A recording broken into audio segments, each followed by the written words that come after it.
नमस्कार मित्रांनो, संकल्प न्यूज चॅनलवरती आपल्या सर्वांचं पुन्हा एकदा सहर्ष स्वागत। आताच्या क्षणाची सर्वात मोठी आणि महत्त्वाची बातमी समोर येत आहे।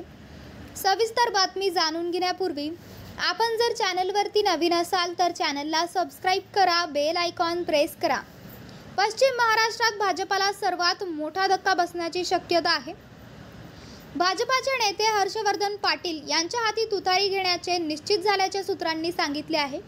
भाजप नेते आणि उपमुख्यमंत्री देवेंद्र फडणवीस यांच्यासोबतची हर्षवर्धन पाटलांची बैठक निष्फळ ठरली आहे। शरद पवारांनी भाजपाला सर्वात मोठा धक्का दिला आहे। गेल्या काही दिवसांपासून हर्षवर्धन पाटील तुतारी हाती घेणार असल्याच्या चर्चा होत्या। येत्या 2 ते 3 दिवसात हर्षवर्धन पाटील शरद पवारांच्या पक्षात प्रवेश करणार असल्याची माहिती सूत्रांनी दिलेली आहे। पुण्यात पक्षप्रवेश होण्याचे दाट शक्यता आहे।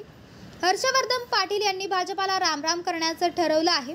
ते लवकरच राष्ट्रवादी शरदचंद्र पवार पक्षात प्रवेश करणार असल्याचे इंदापूर शहरात कार्यकर्त्यांची घोषणाबाजी केली। ते राष्ट्रवादी शरद पवार गटात प्रवेश करणार असल्याचे संकेत मिळाल्याचे कार्यकर्त्यांमध्ये जल्लोष पाहायला मिळत आहे। हर्षवर्धन पाटील यांनी काँग्रेसला सोडचिठ्ठी देत भाजपामध्ये प्रवेश केला होता। सध्या अजित पवार गट महायुतीमध्ये असल्याने इंदापूरची समीकरणं बदलली आहेत। या ठिकाणी अजित पवार गटाचे दत्तात्रय भरणे हे आमदार आहेत। विद्यमान आमदार असल्याने राष्ट्रवादीकडून तेच महायुतीचे उमेदवार असण्याचे जवळपास निश्चित आहे। त्यामुळे हर्षवर्धन पाटील यांना संधी मिळणार नव्हती। भाजपमध्ये राहिल्यास हर्षवर्धन पाटील हे इंदापूरमधून निवडणूक लढवू शकणार नाहीत। त्यामुळे हर्षवर्धन पाटील हे राष्ट्रवादी शरदचंद्र पवार पक्षामध्ये प्रवेश करून इंदापूर मतदारसंघातून निवडणूक लढवण्यासाठी इच्छुक आहेत। या सर्व घडामोडींमुळे इंदापूरमधील राजकीय वातावरण तापलं आहे। येत्या काही दिवसात मतदारसंघातील चित्र स्पष्ट होईल।